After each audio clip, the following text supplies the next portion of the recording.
Suppose you were to get snowed in by inches or feet, and all you had to do was sit at home and watch Criterion Collection movies.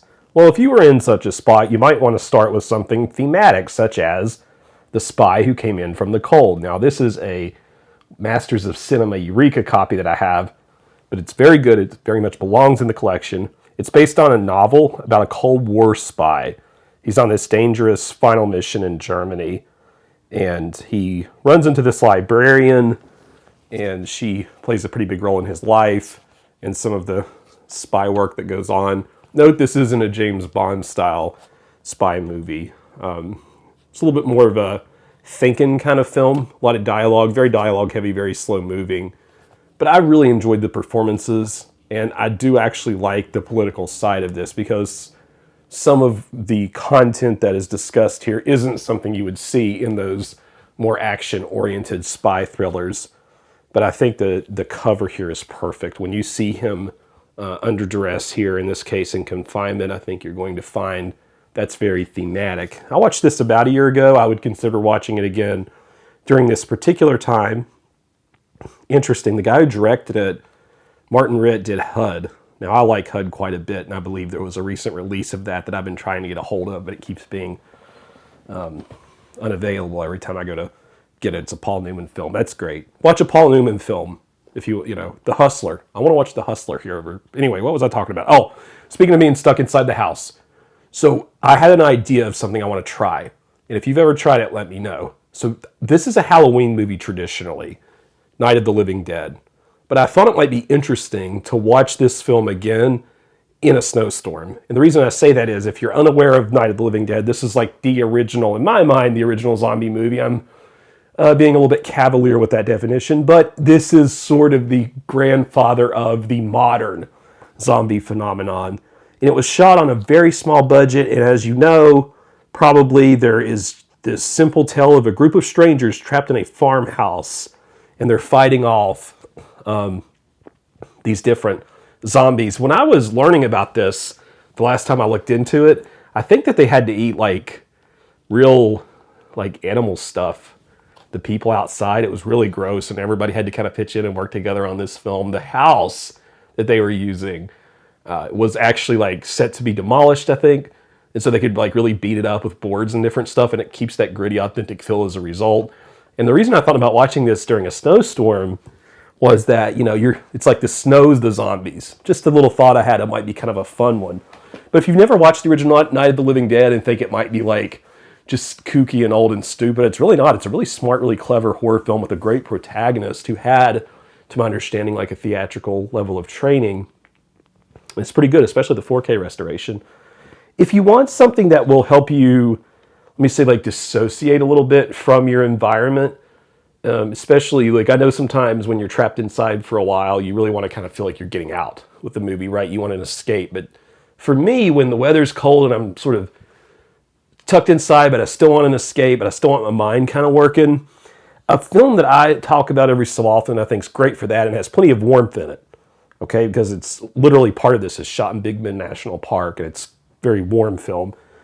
I would highly recommend a film I can never talk about enough on my channel, Paris, Texas, Wim Wenders. And it's kind of a longer film. It's 145 minutes, so, you know, maybe you'd have the time for that.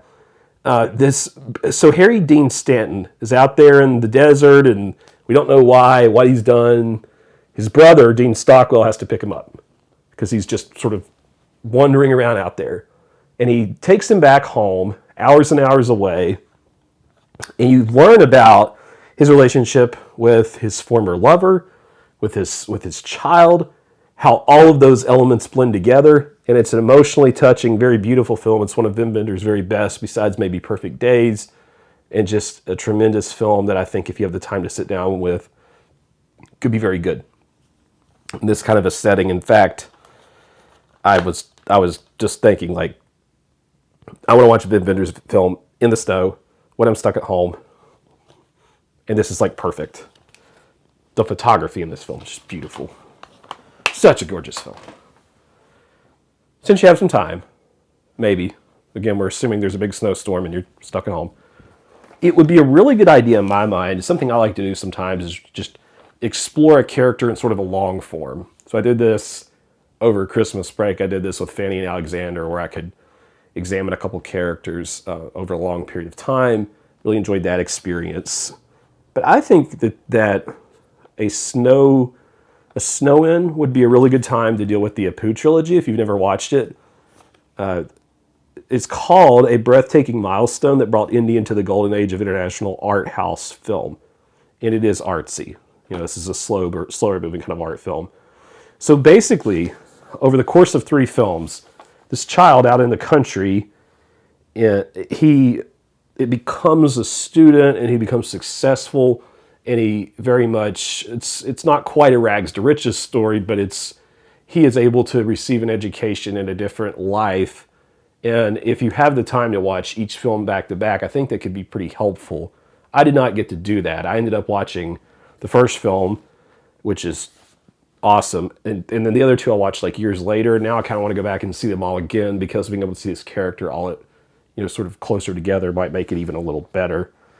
Note that it says the films have risen from the ashes in meticulously reconstructed restorations after the original negatives were burned in a fire. And they do look really good in the Blu-ray or the 4K. Beautiful, richly humane movies, it says. And I really love that kid. I love watching him grow up. I like watching his success, his failures, the bigger world he's a part of. It can really give you a perspective, especially if you're feeling snowed in a little too much, right? Speaking of which, I've got my copy of The Shining up here, my film vault. It's ready. I always like watching that when there's a big snow. But something else. If you're like me and you get snowed in, your creative mind starts going crazy, because it's just like, you're inside. You can't move around. You don't have a lot of ways to express that. So you might start writing or drawing or journaling, or you might get on your video games or something. But a film that I think is really cool for that sort of mindset, that is a longer one, 138 minutes, would be Fellini's 8.5. Film that Scorsese's really talked about a lot, about this director. I think it's probably kind of semi-autobiographical here, but Marcello Mastroianni embodies an adulterous scamp and world-famous director who's trying to direct a film, and everything goes kind of crazy. There's hallucinations, there's dreams, flashbacks. It really experiments with the medium. It's a gorgeous film. This is my DVD copy. I haven't the other copy in my big Fellini set over here, which I keep. I love the big Fellini set. Oh gosh, I need to restabilize my shelf here. Sorry, but I love my big Fellini self set. Just like, that's just so iconic, isn't it?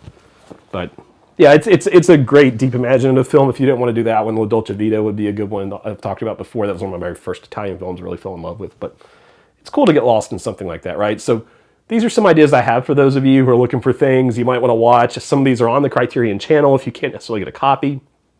If any of these appeal to you, or you like the video, you want to click a thumbs up, I'd appreciate it. And tell me what you're watching. Subscribe. Cody in the Cinema.